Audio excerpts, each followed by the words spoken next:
Welcome to Career 360. Now we are connected with Intelligent 500G. ये एक synchronisation का controller है कॉम ऐप का, जो कि सिंक्रोनाइजेशन और लोड शेयरिंग पर्पज़ के लिए इस्तेमाल किया जाता है। तो राइट नो हम यूएसबी के साथ इसको कनेक्ट करेंगे, यूएसबी केबल के ज़रिए। So you can see hair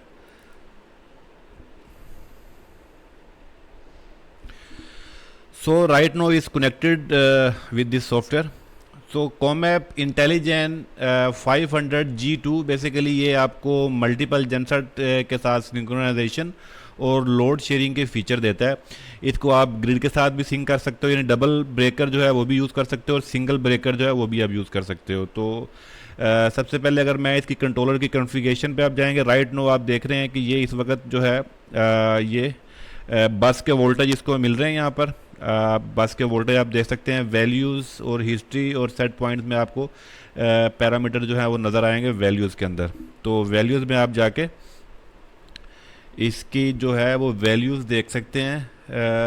जो आपको मेन्स और बस में आप आएंगे तो यहाँ पर आपको यू कैन सी है द 60 हर्ट्ज फ्रीक्वेंसी, और जो आपको सिंगल फेज़ के वोल्टेज हैं 231 और जो थ्री फेज़ वोल्टेज हैं वो आपको यहाँ पर नज़र आ रहे हैं। So you can see here the line 1 to line 3 voltage and line 3 to line 2 voltage, or similarly the line 1 to neutral, line 2 to neutral also. These are all the bus voltage. So actually these are the live parameters actually. So engine's parameter you can see here, the engine parameter, because this engine is right now in the stop condition. It's the CM2150 Cummins engine actually configured with that ECM, particular ECM।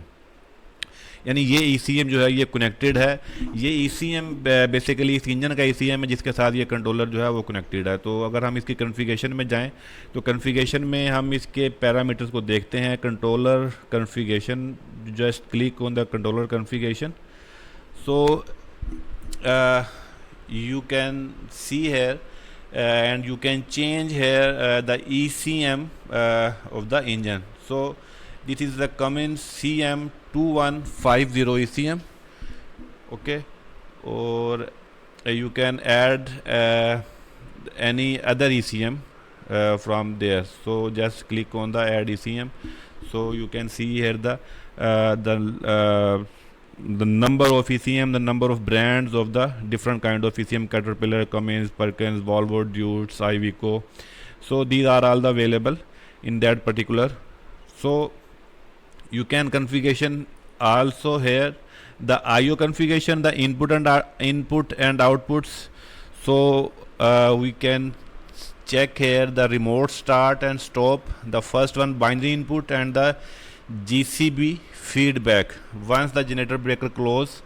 So that input is required for the smooth operation. Basically ये input एक चाहिए होता है जो कि आपके breaker का feedback है, जिससे आप अपने इस कंट्रोलर को फीडबैक मिलता है कि आया इसने जब ब्रेकर क्लोज़ किया तो वो क्लोज़ हुआ या नहीं हुआ। सो आप यहाँ पर मल्टीपल जो इनपुट्स हैं और आउटपुट्स हैं वो आप यहाँ पर यूज़ कर सकते हैं। आपकी रिमोट स्टार्ट है, सीबी जनरेटर ब्रेकर का फीडबैक है, और आपका कॉमन जो है वो शट डाउन है। आप बाकी आपके पास 5 मज़ीद जो हैं वो आप इनपुट्स जो हैं वो यहाँ पर आप कन्फिगर कर सकते हैं, जो कि बाइनरी इनपुट्स हैं। Okay, so these are the Cummins ECM inputs actually. तो बाइनरी आउटपुट्स में आप इसकी आउटपुट्स कन्फिगर कर सकते हैं। फ्यूल सोलिनाइड है आपका आउटपुट नंबर 1 के ऊपर, और जनरेटर ब्रेकर जो है वो आपका ऑन है, यानी क्लोजिंग कॉइल की सप्लाई है, और आपकी यूवीटी की सप्लाई यानी ओपन करने की। जो 3 इनपुट्स आउटपुट जो हैं वो आप यहाँ से यूज़ कर रहे हैं, और जो आपकी आउटपुट है नंबर 4 पर आपको यहाँ पर कॉमन अलार्म जो है वो आपने लिया हुआ है। तो ये आपके सारे नॉर्मली ओपन हैं, ठीक है। इसको आप राइट करेंगे कंट्रोलर के ऊपर, तो राइट वाला बटन आप पुश करेंगे तो ये कंट्रोलर पर राइट हो जाएगी। इस तरह से आप इसको राइट कर सकते हैं। यहाँ पर आपका पिन नंबर मांगा जाएगा, तो आपको इसका पिन नंबर लगाएंगे तो यहाँ पर आपको इस पिन नंबर से ये आपकी एंट्री हो जाएगी।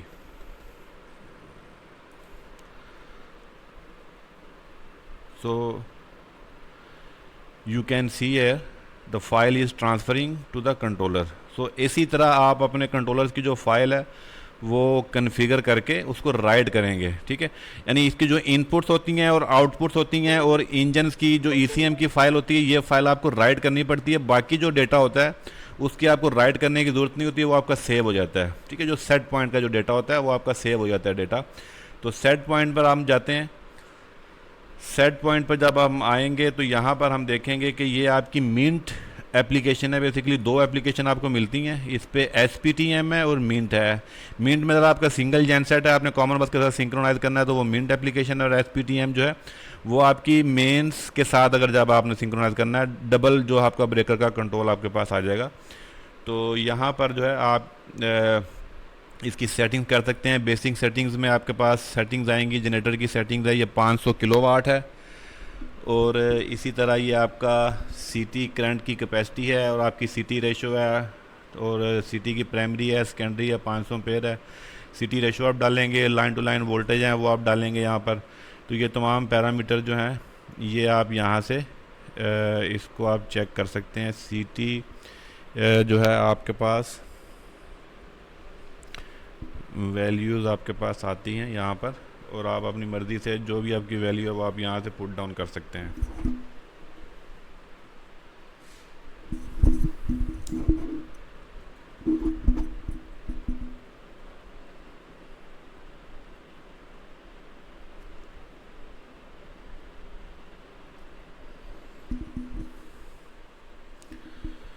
और इस तरीके से आप इसके इंजन की सेटिंग्स कर सकते हैं यहाँ से।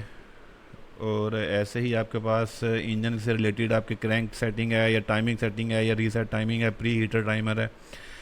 तो ये तमाम जो टाइमिंग सेटिंग्स हैं वो आप यहाँ से इंजन से रिलेटेड जितने भी पैरामीटर्स होंगे वो आप यहाँ पर डाल सकते हैं। फिर मेंटेनेंस अलार्म की सेटिंग्स है, आप मेंटेनेंस अलार्म ले सकते हैं अपनी मर्ज़ी की, इस पर डिसेबल कर सकते हैं, इनेबल कर सकते हैं। जनरेटर की सेटिंग्स आपके पास आएंगी। इंजन की सेटिंग्स है, ऐसे आपके पास प्रोटेक्शंस हैं।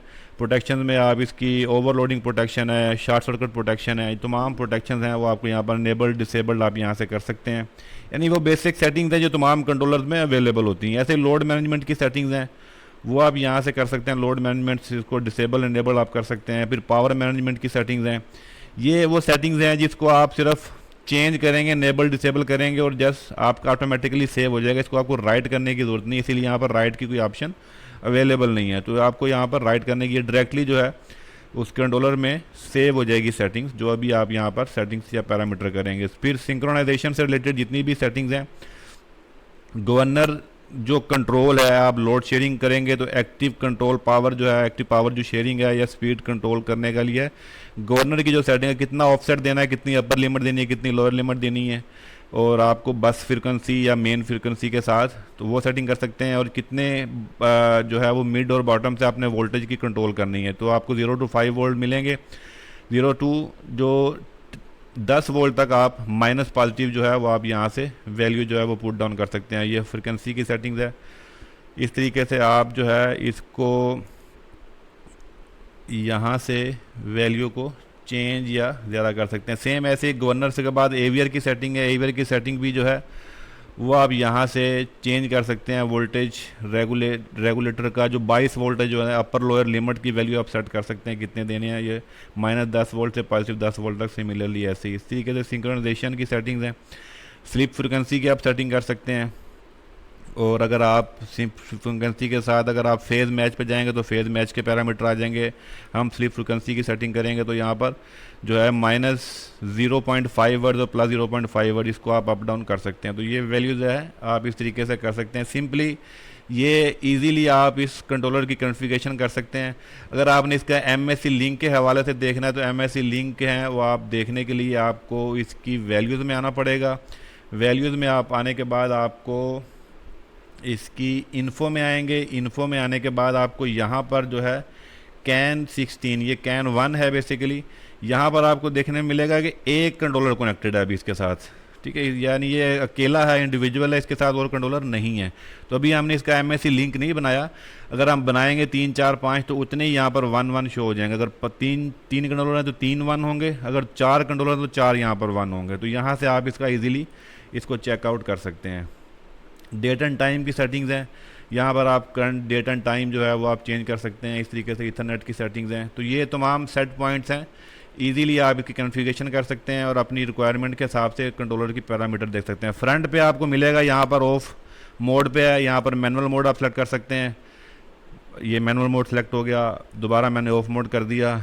ऑटो मोड है, फिर टेस्ट मोड है। यहाँ पर आपको लाइव पैरामीटर नज़र आएंगे, जो इनपुट एक्टिवेट होगी वो आपको नज़र आएंगी। अभी आपको अलार्म की इनपुट नज़र आ रही है, तो ये एक अलार्म इसके ऊपर आया हुआ है, वो आप देख सकते हैं। यहाँ से आप रीसेट कर सकते हैं अलार्म को, जो भी आपका अलार्म होगा। तो यहाँ पे ये फ्रंट बेसिकली डैशबोर्ड है और ये आप कन्फिगर कर सकते हैं। ये डैशबोर्ड भी आप अपनी मर्ज़ी से बना सकते हैं, ये क्रिएट किया जा सकता है, ठीक है। आप PLC मॉनिटर में जाके कंट्रोलर में जाके ये आपकी कस्टम मॉनिटरिंग है, यहाँ पर आके आप अपनी मर्ज़ी का डैशबोर्ड जो है वो आप यहाँ से बना सकते हैं।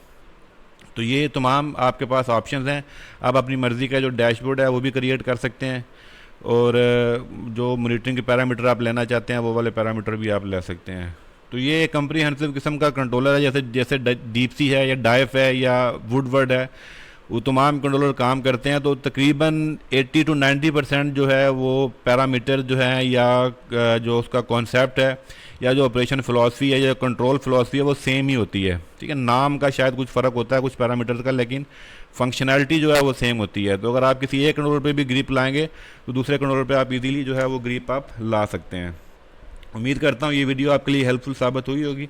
If you need any further information और असिस्टेंस, आपको कोई प्रोडक्ट सर्विसेज चाहिए, प्रोडक्ट चाहिए आपको दुनिया में कहीं भी, तो आप मुझसे कॉन्टैक्ट कर सकते हैं किसी भी तरह के हवाले से, किसी भी तरह के सिस्टम डिज़ाइन से, सिस्टम फ़िलासफ़ी के हवाले से, या कोई भी आपको हेल्प या सपोर्ट चाहिए। Wish you all the best of luck. मिलते हैं अगली किसी वीडियो में, तब तक के लिए अपना ख्याल रखिए। अल्लाह हाफिज़।